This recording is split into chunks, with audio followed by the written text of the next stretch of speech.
Okay, and so now you showed me you were adjusting the camera earlier, and you have this really cool logo on your shirt. Can you tell me what that logo is?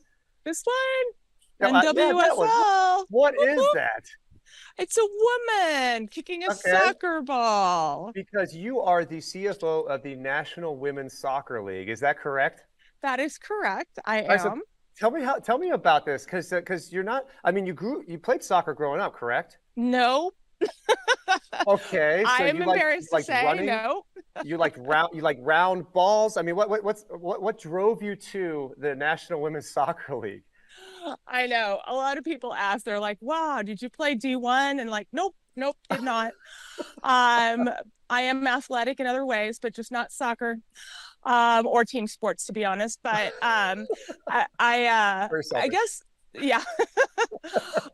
So my path to the NWSL was a little bit interesting. I had worked, I guess maybe just like from my background, I had worked in at Nike for almost 15 years, actually over 15 years. And when I love sports, and I really do. I mean, honestly, from a women's sports perspective, I've got two daughters, and so Hmm. I've always been a big fan of women's sports and seeing what it does for girls, their development, and just wanting to try to find an opportunity to contribute to that. And so when a friend of mine told me about this role at the CFO at the NWSL, I'm like, oh my God, that absolutely is what I want to do. And it's an interesting contrast because I think you kind of go from a really, really huge company that is just, if you want to call it like a master class in scale, global reach, Sure. marketing and product development. I mean, it's just the best in class in everything. And you take that model of what greatness is, and then you say, okay, now I'm going to go into a smaller organization Yes. that is in startup mode. It is in startup mode. Hmm.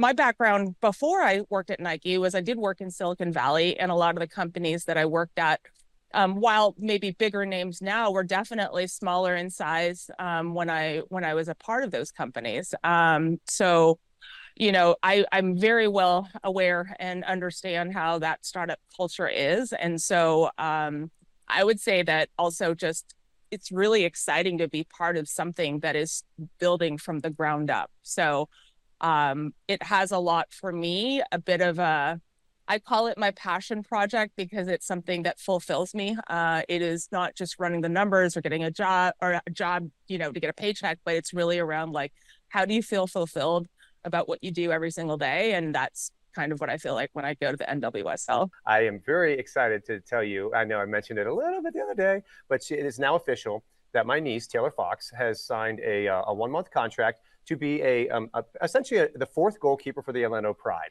Now that is a huge deal in our family. Why? Because she was actually brought up into the national women's team as a Mm, 16-year-old, and her and her brother played in the Orlando environment. And she is from Titusville, so she's literally like 40 minutes away that's from Orlando. amazing. Oh, So it says exciting. this was the group that she watched growing up, and now she's a part of the organization. And so this is a strong organization. I really am. I would say that over the past few years, I mean, really, when our commissioner Jessica Berman joined the organization, she started a really difficult time, and she had a really big challenge ahead of her in terms of really, turning the NWSL around. What I would say is that under her leadership, she has done nothing but want to. It's not about growing the organization, but more about professionalizing and up leveling the people who work there and how we're doing things and how we are approaching the business. And it has really been great to see and be a part of that momentum. That has been something that I've been super proud of. I would say that, like, if you take a look at our team owners, our investors, we've had a lot of transactions and changes in ownership over the past couple of years. And with those changes come, I would say increasing demands for, how do we continue to drive this business forward? And, what information do you need? What financials do we need? What kind of processes do we need to have put into place? Some of the things that you might take for granted, and I'm sure you run into this as well at the Savannah Bananas, but like some of the challenges that we go through are just like, how do you set up the fundamentals, right? There are a lot of amazing things that, are really fun to go get after, but like, honestly, like some of the things that we as CFOs have to do are really just like making sure that we are in compliance with everything, that we've got the right processes in place, that we're investing in the right technologies across the company in order to like do our function, do our jobs.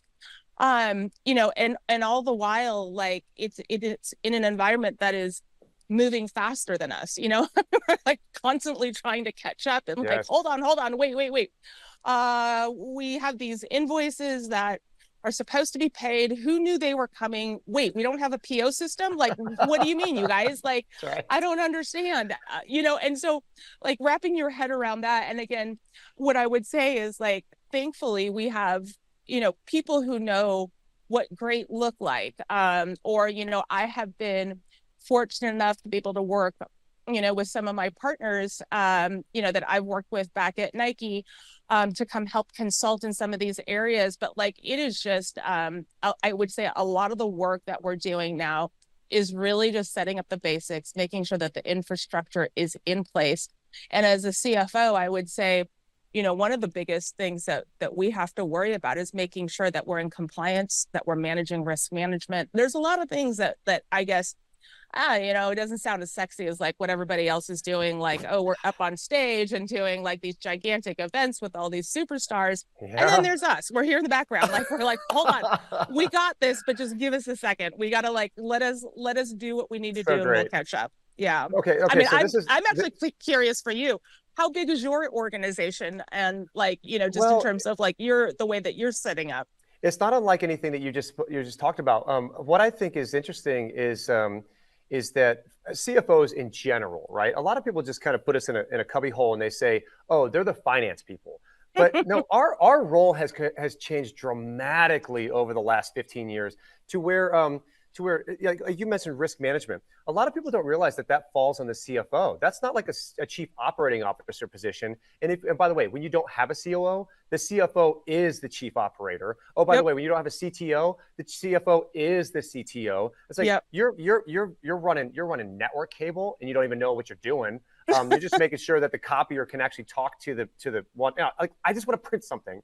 So you don't have that guy that's going to come up and scooch his pants up in the back, go move and get out of the way, right? No. So what I find really fascinating, this is what I really want to dig into this, because this is where I think that what you bring to the table with all of your background in really almost I want to call it siloed, but I don't want to diminish the experience that you have. When you're siloed into finance and then all of a sudden you are in charge of the startup, you are in charge of the mom and pop, the organization, and literally everything passes through your brain, passes across your desk, whether it's legal, whether it's IT, whether it's finance. I mean, human resources. People think that the CFO pays people. And while it's nice to be loved on like that, don't get me wrong, that's a human resources function, right? But if they see a dollar sign, they go, I want to talk to you. And which is, okay, come on in. How can I help you? Because you are my client. Mm-hmm. But it's so true. So I'm really curious, with all the hats, obviously not wearing a hat right now. Wonderful New York style hair. But with all the hats that you wear, which ones do you think could be, like if you could take them and give them to somebody, delegate it away, and actually delegate it, like with responsibility and all, which ones would you jettison first? And then on kind of following up on that is, which ones do you actually embrace that it's not really in your bailiwick, but you're like, oh man, that feels so good when I get that? Yeah, like, so maybe I'll take this question a little bit from, I guess, maybe my career path a little bit. I think what I was really fortunate for me and my career was that I did step outside of finance for a good chunk of time. And when I stepped outside of finance into a sales planning function, it was a really weird feeling because, like, I would say like one of the, I would say common pitfalls for finance folks is when they focus on the reporting, tell me what analyses you need, tell me what I can do for you, as opposed to being the thought partner, the strategic thought partner, to say, this is actually what you need to be looking at, and here's why. And I'm going to Preach. tell you what we should Preach. do, right? But like, but honestly, like, it took me a while in my career to figure out how to make that switch. And when I went from the finance person to being a decision maker, like, we were making decisions on, like, how much inventory should we buy, like, Sure. should we go ahead and discount, like, should we mark down this product, should we, like, take it back from the vendor, should we return it all, like, there were these decisions that were being made that were crazy, and it was like, that was on us, like, we had to make that decision. And so for me, it was almost like a mindset shift that I went through during that period of time that I was outside of finance, that I've actually brought with me into my role as now finance.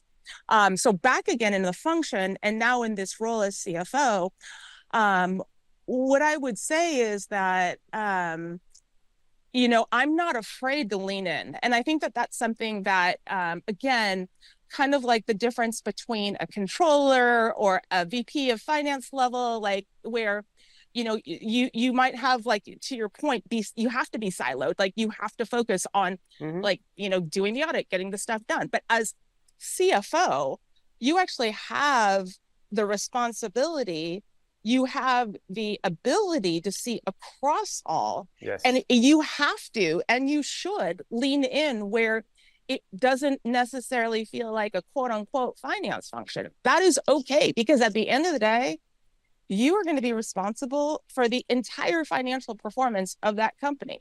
And yeah, you're going to be leaning into things like legal. Why are those the terms that, we're agreeing to for that agreement? Or you might lean into, like, marketing. Is that the best use of our money? Like, what are we doing? Why can't we do it differently? And you're going to ask questions, but because you're not the expert in that function, let's say you're not the marketer, you're not the salesperson, you're not the legal person, you can ask questions that are very basic, simple, sounds like a dumb question, but still ask the question just to make sure that, we're testing assumptions and making sure that we're making the right decisions for the organization overall. Yeah, and it's interesting you said yeah. it, because so what I've found, and sometimes I come off as a little aloof, but it's done on purpose. And so people are like, why is he asking that question? He should know this already. It's not that I don't know the answer already. It's that I want everybody in the room to understand this is important. And if you guys don't arrive at this conclusion without me, if I'm sick one day, or God forbid, Jesus just comes and takes me right off this planet, I mean, you guys are going to have to make these decisions, right? So Yep. let me help you in trying to figure these pieces out. But you are absolutely correct. And one of the things that I really treasure about this position uniquely is that everybody comes to the CFO for advice, but they never really understand how deep and broad we really are in the organization. Like I'm not being facetious when I say that the CFO knows literally everything that's happening in the company, because guess what? When legal bills come through, who's reading the legal bills? We are. Why? Because they're so big. What is going on? It's like, okay, now I understand this trademark. Now I understand what's happening over at this logo. Now I understand what's happening in the Mexican market, in the international market, because it all comes through the legal briefs, right? But in addition to that, what I've found that I find where I kind of want to steer this next is to ask you, people just in general, when they come in. So I work at the Savannah Bananas. I work with a bunch of people that are, I would say, average age 25, 26. We'll be generous in 27, but the reality is probably 25, 26. Fantastic, energetic young men and women, right? They are out to go please fans in any capacity that they can. Leadership is probably at the north side of 40. I'm literally the oldest person in the organization that's in front office. Okay, that's full-time front office, and that's okay. But what I find is whether it's in a classroom, a boardroom, a dugout, it does not matter. People are afraid to ask finance questions because they feel like they're going to be made to look stupid. And Yep. I was like, no, guys, this is not the kind of finance that I want to espouse. In fact, it got to the point where I even changed the name finance. I changed the spelling of finance from an F to a PH so that people would be like, that's kind of weird. It's like, oh yeah, that guy's kind of goofy. Great. That gives them license to come in. It's like, look, we are not going to make fun of you. We are going to try to figure out what you have. Now, does that mean they ask really smart questions all the time? No, no. It's one of those things where it's like, have you thought about this? Have you really thought this through? But and that's okay. So let's walk you through that logic. I love that. This is mentoring. And this is one of the things that I'm seeing across the board when I talk to CFOs, when I talk to VPs of finance and accounting, what have you, is that it feels like the mentoring aspect of our positions is slowly going away because we're so busy. So I'm curious, how do you make time for, I don't even know how big your staff is, but how do you make time for that kind of mentoring activity? Yeah, I would say that's probably one of the things that is the most difficult in a small organization. Mm-hmm. When I was working in a larger corporation, I had X number of people reporting into me. I had a little bit more luxury of time to take a step back and say like, okay, we need a leadership development offsite. So, let's go find time and be strategic and pull ourselves together. I would say like one of the challenges of being in a smaller organization where we're super lean is that we don't have the luxury of time. We don't have, an extra, hey, we can block off this week and we should be fine, nothing will go wrong. It's like, no, we've got like payroll that actually runs every week. And so someone's got to be, behind their desk on Monday and Tuesday to make sure it get, and so like these are the things that definitely when you have a leaner staff, it's harder to pull people away from like critical responsibilities that have to get done, in a given day. So with that said, I actually am holding my first offsite on Great. Monday. Thank God. We finally got that on the calendar. It's kind of being rolled in with our overall staff NWSL offsite where we're bringing our teams together to do some of that work. I would say that's more kind of like on the group level. On a mentorship level, like on a one-on-one and individual level, I do think it's still important to make sure that you're having frank and honest feedback to your employees. And that's probably one thing I would say, management, mentorship, whatever you want to call that. But I do think that like we spend too much time in our one-on-ones going through a checklist of things that we have to do for work. Sure. And that like activities, like, have you done this report? Have we done this analysis? Are we done doing this? And like being really deliberate about finding time to say like, actually, now let's talk about you. Let's talk about your development. Let's talk about what do you want to be working on? What do you want to get out of this job?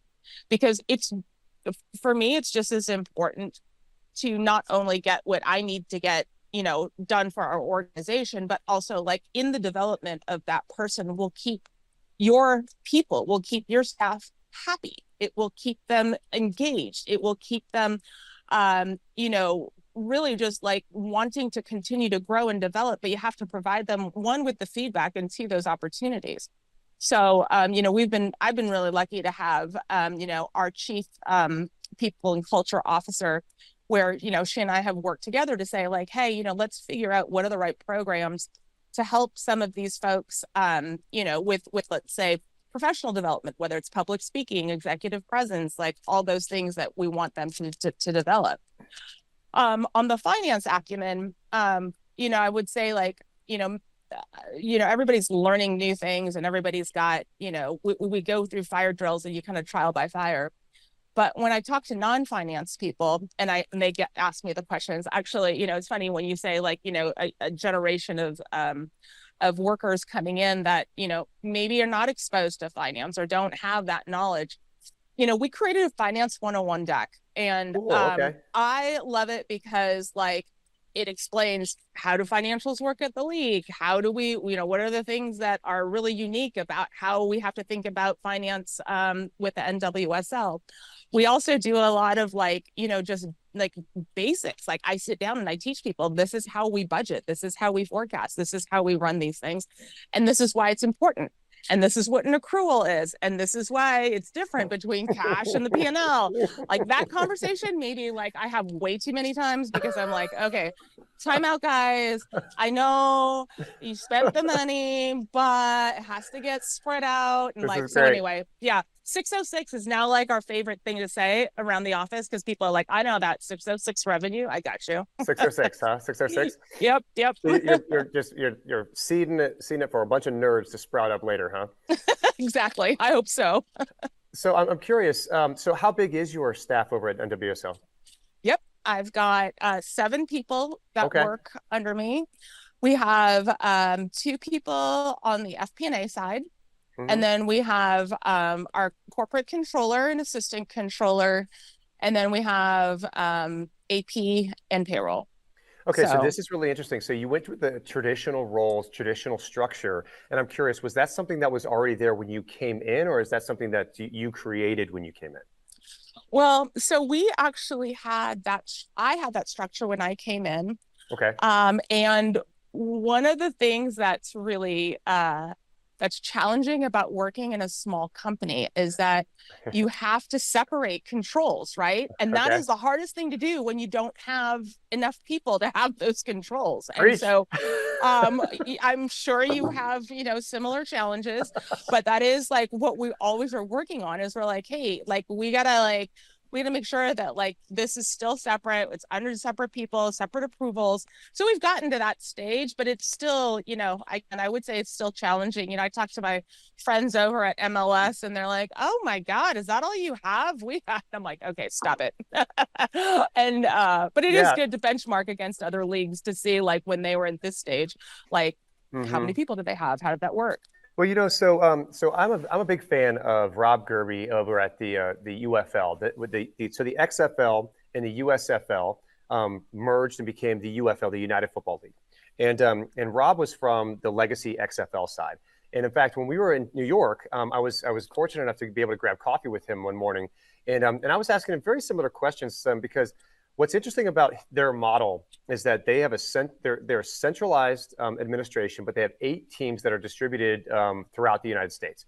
And so they have to look at venue contracts. They have to look at just people working in different states, and oh my gosh, the state tax issues that you run into there, and then you have obviously the travel, what have you. But I was asking him, I was like, I just got to know, how big is your staff? Because I mean, when you think UFL, you think in your head you think NFL because it's like gigantic. But they're not as big as the NFL, and they're like a growing organization, right? So I was like, okay, you guys seem to really have this thing nailed down. They have the private equity backing and what have you. He's probably doing report after report after report for the private equity folks. So I was like, who is your support system? He goes, we have a team of 5. I go, hold the phone. You have a what? So very similar to the Bananas. We have a team of 5, and but I've taken a very interesting approach to and I kind of get I don't want to say let's say it's an ongoing debate of whether or not it should be traditional roles, accounts payable, accounts receivable, this, that, and the other, or should we just kind of let it be kind of a little bit of a cross training event. And so what I've decided to do, and I'm curious, I'll throw this out, you see if you like this. So because we're baseball, right? We look at it and we say, okay, how can I separate these two so that we can have the show, the entertainment side of it, and then everything that happens backstage, right? So very, very Disney-esque, right?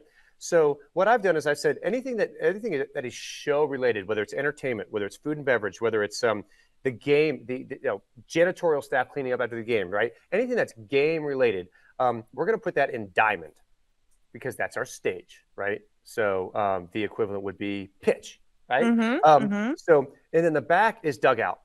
And I don't even know what you call your dugouts in soccer, but the bench, I don't know. Sidelines, sure. Yeah, yeah, sure. The touchline. But anyway, but what's really interesting there is that my people in the finance group, they actually reach in to they kind of cross either way. But the great thing is that if I have a question about anything that's having to do with the show, I know exactly who to go to. And Mm-hmm. or if it's something behind the scenes, I know exactly who to go to.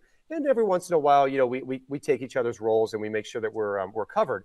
But what's interesting is that in what I'm doing is I'm trying to develop 3 different controllers underneath me Mm-hmm. who understand how to run the entire business, but they're seeing it from a show version and a back end version. And what that allows me to do is it allows me to, like what you were saying, again, a staff of 5, is to jump up above and go, okay, what am I missing? What am I missing? Because it is absolutely true that if you are too deep in the numbers, you cannot see the mistakes. And Mm-hmm. so this has afforded me some time to take a step back and say, okay, Diamond, how we doing? Dugout, how we doing? And everything seems to be working.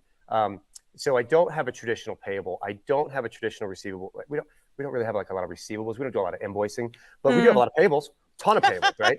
Huge, merchandising effort. So I'm curious if that would be something that you guys, gosh, I don't even know how you guys are set up organizationally. How are you set up organizationally? Are they franchises? So for our league, they, obviously we have 16 teams right now. And they are all co-owners of the league. I mean, they fund the league. Okay. But I think one of the unique things about what we do at the NWSL, which is the same as MLS, is that we manage payroll for the players. Okay. So we are responsible, and I would say that that's probably, that's why I benchmark against the MLS in terms of what we're doing on that side for payroll.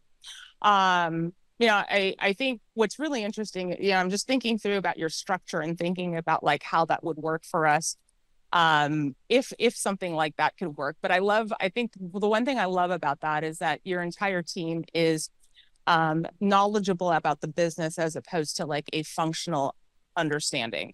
Mm-hmm. So, I think that's really powerful, and I think that really helps a lot. The one thing that I think about in terms of like, for us in our organization, and like how do we continue to move forward with like continuing to have a lean organization, is that technology is such a huge win. And like when I think about, and again, I don't know what drives your work at the Savannah Bananas, because like Mm-hmm. it could be something different, but like, yes, the number of invoices, the number of receivables, the number of like payroll, the processing, like we really have leaned in on technology to like help us through that. So for example, like we've got an AP person, and even though the number of invoices that we've gotten has increased like tremendously, we implemented AI in order to like read the invoices off of like PDFs, and making sure that our, forms are being pre-populated, our systems are being pre-populated. And that's like, as you just think about like scaling, I think that figuring out how to scale technologically is really going to be, I don't know, maybe it's not for everybody. I mean, there's definitely some uniqueness like with our payroll that we will never be able to just, oh, it's just so easy, you can just automate it, because that's not how it works. But there are some things that we can do better and that we can do faster, as it relates to maybe like budgeting and planning and systems and reporting. So I don't know, that's just something I think about when we talk about like, what does the future of finance look like with the league? I've promised have promised the leadership team that we are going to like uncover every nook and cranny of like, how can we continue to gain efficiencies, and keeping our organization at the same size. Yeah, I think that's great. So you mentioned a couple things, and I wanted to ask you: do you feel okay telling me about your tech stack? Yes, I can, as much So as I brag, can. brag as much as you want. We don't have to go into the nerdy IT side because that's for another nerdy podcast. No, No. tell me what platforms really make your day. Like, when you sit down, you like, if I didn't have this, man, my job would be so hard. No, I mean, I think that I know this sounds terrible, but I think we were like on QuickBooks or whatever it was a Hmm. few years ago. But going to Oracle NetSuite has been Okay. like really, really helpful for us from an ERP perspective. And then going into like, and then we have the budgeting and planning module that goes alongside with it. We have the AP module that goes alongside with it. So having an integration of all these systems together, I would say is helpful. One of the things that I find challenging in any organization for any function, honestly, is when the technology is a bolt on, when it's not like fully integrated. You just try as best as Yeah. possible to like make sure that that is as integrated as possible. But like once you start going outside of your, I don't know, your core systems, Yes. and the more you have to like quote unquote integrate, when you hear the word integrate and it's not integrated, that's where you're like red flag, hold on, like Right, right. I'm not entirely certain that's what we want to I be don't know how to doing. code. Yeah, and also like things break, things always like it's as much as you'd like to say that it's like don't worry, it'll be like automatic feed, automatic that. It's just a challenge. So you just have to evaluate for yourself, like what's the true benefit that you think you're going to get out of this, and then the risk of, as you're developing your tech stack, trying not to go like too crazy with so many different vendors that it actually then you lose the plot, and then you're really in trouble. Yeah, so at the Bananas, what we've done is I still use QuickBooks for the smaller entities Mm-hmm. because one, it's there's just not a lot of volume that's running through those entities, and it's actually we can use that one specifically for invoice processing.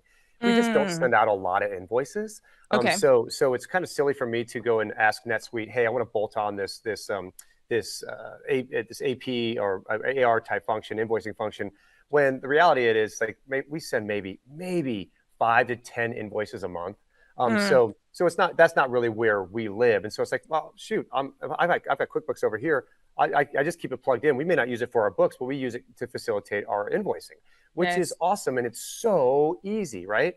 Mm-hmm. So we still kind of do that, but we are in the NetSuite family, Okay. and so we came in, we said we're going to go big, we do inventory management, we're going to do all this big things, and we decided, you know what, we kind of need to pull this back. I want to get down to the core accounting function because very similarly from what I've experienced with when you have an operation system, not so much an ERP for us. It's really, for me, I truly call it an accounting system. And I know it has all these great bells and whistles that we could probably tie in at some point in the future. But as of right now in our growth, that's not something that's desirable. So, Mm. but I do know that the option is available at some point in the future. So what we've done is we've actually scaled down inside NetSuite because we use like ShipBob for the organization that does like our merchandising, right? Has Mm-hmm. has really has really done a great job in helping us with our warehousing effort and our inventory management. And then we also use from the other side we use Ramp, and I have been absolutely just tickled by this platform. The guy that actually the guy that called me to set it up, I actually, it was so funny. He sent me an email, and it said in the subject line, it said 20-second read, and I was like, okay, this is new. So I read it, and he just happened to catch me at a time when I was really frustrated with our credit card processors, and so I called him, and I said, he goes, so we had a conversation, great conversation, really nice gentleman, and he says, hey, before you get off the phone, can I ask you, why did you even call me? And I said, well, one, timing is everything in business. And two, the subject header said 20 seconds, and no kidding, it was 20 seconds. And I was like, that's the way you open the door, right? It's like, because Mm-hmm. usually I'll get hit on LinkedIn. It's like this gigantic pitch. It's like, guys, I'll respond to every single one of them, but I'll be like, hey guys, not really in the mood, not in the mood too, but we're not in the market, right? Thank you so Yeah. much. And then Yeah. what they'll do is they'll find my email address and they'll email me. It's like, guys, I told you that I'm not interested. I appreciate the grind, I really do, but I just don't need it right now. But yeah, so we do the NetSuite, we have the Ramp, and we do the ShipBob and things like that. And I've been really pleased with the way we've been able to cobble these things together. However, I will tell you this: we have an individual in our organization who knows how to do this, and Mm. he's out of Denver, and he's got the skills. He can do the coding to do the integration, and it just works, right? In fact, we have taught NetSuite, we have taught ShipBob, we have taught those other entities, hey, by the way, if you want to get better, if you want to do this for your clients, this is how you do it, right? So we're helping them help other people. That's awesome. But you're absolutely right, though. I think when you start gaining those efficiencies, specifically in the startup arrangement, because people are always looking at you, they want that time is everything, right? And of course, they don't know how much you're working when they don't see you. That's part of our jobs, right? So when you are able to bake in some efficiencies, and all of a sudden you get to grab back 30 minutes. Oh my gosh, I get an hour. That's valuable time that you don't have to worry about something is not as that the process is going to just explode. Or if so and so doesn't show up to work today, that process will still manage without them here. They can take a day off, right? Absolutely. So no, that's really great. So I do have a question though. You mentioned AI. Let's talk about AI. Because soccer, I mean, soccer was probably one of the first groups that actually started wearing those chest monitors and the GPS monitors and things, which I always thought was fascinating from an athletic standpoint. But the data you're pulling off these players, the speed, the accelerometers, all those things, and then taking that into the front office. How are you using AI to help one on the athletic side, and then also in the front office? How does that spell efficiencies or cost savings for you on the other side? Yeah, I would say like from a cost saving side, player stats and all that stuff. I mean, I leave that to the sporting team. That's really where that's their forte, and that's what they get to do. What I would say, like on where we still have the opportunity, definitely from I would say more like machine learning, stat forecasting, that type of thing. Like I think that there's definitely I would say a tremendous amount of opportunity just taking the data that we have either on our fans or consumers, ticket sales, aligning it with, what's going on with the weather, what's going on with the market, what's going on with the mood. It's interesting because when one of the companies I worked at was at eBay, and also PayPal was associated, was also another company that worked on, they're both together. And when we worked on eBay, because the obviously everything was online on platform, you had every single piece of information that you could possibly need about a transaction. Okay, so like someone bought stamps and living in this zip code during this event that happened to be going live, and so now that's why everybody was collecting these types of stamps, and that drove the value up. Like I guess coming from that type of an environment where like everything was data analyzable, like every movement was like super easy to like trace back and start drawing correlations. I mean, maybe a little bit too much, but it was definitely we knew like there was a weather pattern where shipments were late, and there was a reason why. Like you just knew because you had the zip codes, you knew where it was coming from, and you knew what the weather was that day. So you try to translate that and you go, gosh, how do we take that type of thinking and that type of like usage of data and apply it to an in real life setting? And like we don't have like all the perfect things of like who were all the people exactly who showed up at the stadium that day on game day, like who left early, who came late, what we don't have the precise data on that. But I think that's definitely one of the areas where once we can nail that to a greater degree, I think all teams could use that information to really I would say make all of revenue, ticket sales, everything just that much more powerful, like gathering new consumers, grabbing new fans. Having data is just so powerful. And I think that the sports in general, the industry in general is definitely getting to that place where it is more and more common now to have data experts coming in and like churning these data warehouses to try to find these insights. So, okay, so you mentioned the teams. I know recently you guys had you rolled out a new team, correct? We did, yes, we did. So talk about one, how many teams do you have? Because I don't know if there's a lot of people that are in the finance and accounting world that actually tune into women's soccer. I happen to have a personal attachment to it. They all do. Right? So we need you to support us, guys. But yeah, so tell me a little bit about the structure of the organization. How many teams you have? where are you located? And then tell me about standing up this new team, because this is really, really fun. Oh yeah. Oh my gosh. It is super, super exciting. So right now we have 14 teams who are playing this year. Okay. And then we have two teams who are going to be starting new with their first year playing next year.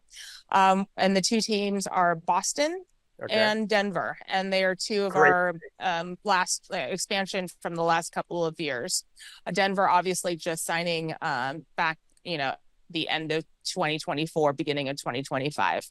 And it's really interesting because for as much as it is like, trying to understand like how do we grow our business, how do we ensure we have the right number of teams, and growing, I would say, the sport that way. It's also super important to make sure that there's strong alignment with the ownership team, like really just that, having that right match. It's almost like it's a little bit of the art and the science with a heavy lean on the art to make sure that, this, like, the ownership group has the same passion for, women's soccer, has, like, deep connections within the community to make sure that they are all in it, that they want to build like facilities, purpose-built stadiums. Like, this is like something where you have to be all in. And so like what's so exciting is like when you find a team like Denver, like Boston, like Bay FC, is like these are the last few expansion teams that we've had. It's just so exciting to actually have and see the passion for soccer, for women's soccer specifically, funneled into how they're developing, how they're thinking about investing, and how they're executing, frankly, all of this to make this possible. It is growing the value of women's sports. It's allowing us to be able to reach new audiences that we've never been able to reach before. It's creating a connection with the communities. I mean, this is like such a huge deal, and like having people in the community having a team that they can stand behind, and it really is the most powerful thing. And I am excited that we have teams 15 and 16 that are going to be showing up very shortly. That's pretty cool. So your playoff system, your bracket looks a little bit more even now, right? Well, thankfully, we only had 14 teams go live in 2025. Right. Well, that were in 2025, and then 2026 will add two more. So yes, we need to have some evenness there. So yes, the bracket. People don't think about that. They're like, oh, just add another team. It's like, no, it throws off the bracket. You can't do that, because then how is this? That one team has to find another, like a they have squad to play with somebody else. It's just weird. It's like there was round robin tournaments here. There, those three teams. Like, which one beats up the other one most? So I have a question for you. This comes from having watched my niece run through the University of South Carolina, go Gamecocks, and watching her go and graduate. Now she was in school when COVID occurred, so she did get those extra years of eligibility, and so you're probably seeing a lot of that talent now coming into the league. These women are extremely well educated. And so one of the things that I've noticed specifically inside women's soccer, or women's sports, if you will, is that the women that are coming out and playing in these professional leagues are actually achieving bachelor's, master's, and sometimes PhDs, to where you have this very educated pitch of ladies who they don't have to play soccer. They're doing it because they love it, right? They don't want to hang up the cleats yet. They don't want to hang up the gloves yet, right? But when they do leave and they hang up the cleats, my goodness, how many opportunities are out there for them, right?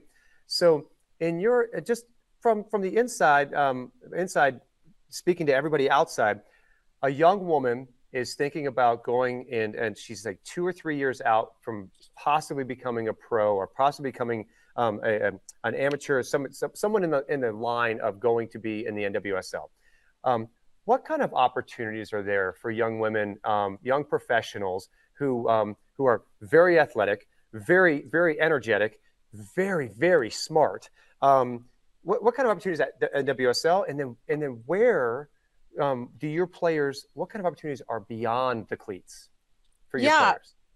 It's really interesting because as professional players, start to think about like what are the different career paths that they can have.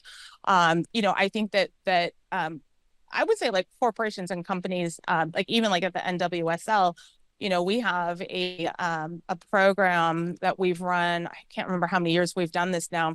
That's called Beyond the Field, and this is Cool. just like almost like a mentorship and development program for players, like after their professional careers. Like, what do you do? How do you get exposed to some of these things?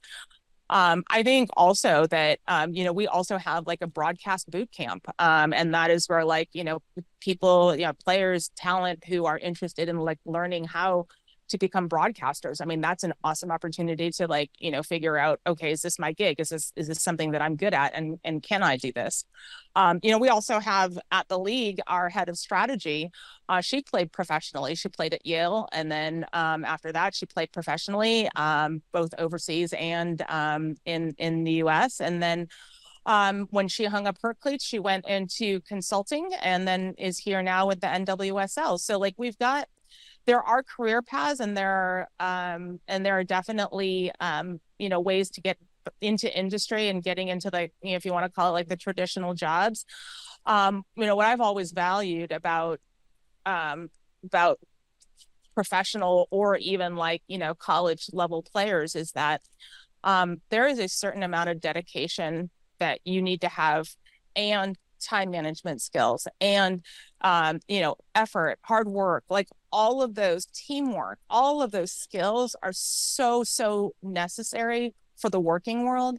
And you really hone those skills as a team player, whether it be at the college or professional level. And I do, like, as someone who hires people, I value that. I think that is something that is important. Now, with that said, I think it also comes at the same time with developing skill sets that will allow you to do, whatever roles it is. But I do think that like having that as part of your resume is truly impressive, and is a value add to anybody's background. And this is coming from somebody who is a self-proclaimed non-team player. Hold on. I did not say I didn't play Team sports. sports I didn't say I player. didn't play. I did play doubles. I did play tennis. I mean, there was a team of two. You've missed a team your entire life. Now you're in. You're in hook, line, and sinker, man. Just a team of two. No, that's fantastic. Well, hey, listen. I want to thank you first of all. So because nobody knows on the podcast that we had some incredible technological feats that happened this morning to make this happen. You had a late plane last night, and you came early for me. Thank you so much for taking some time. I really hope that that if there's anything that we can do for you here at Business Biceps and BS to help to just throw the NWSL out there and let people experience how awesome this league really is. I think that you just let me know, because I'm super excited. So Pauline, and it's Philippi. You got it. You got it. Yeah, the pizza pie. CFO of the National Women's Soccer League. Thank you so much for being here, and we are definitely going to hang when I come out to Denver. I love it. I love it. Great. Hey, you have a fantastic day, and yeah, tell all your friends. I love it. Okay, thanks, guys. Bye. Bye.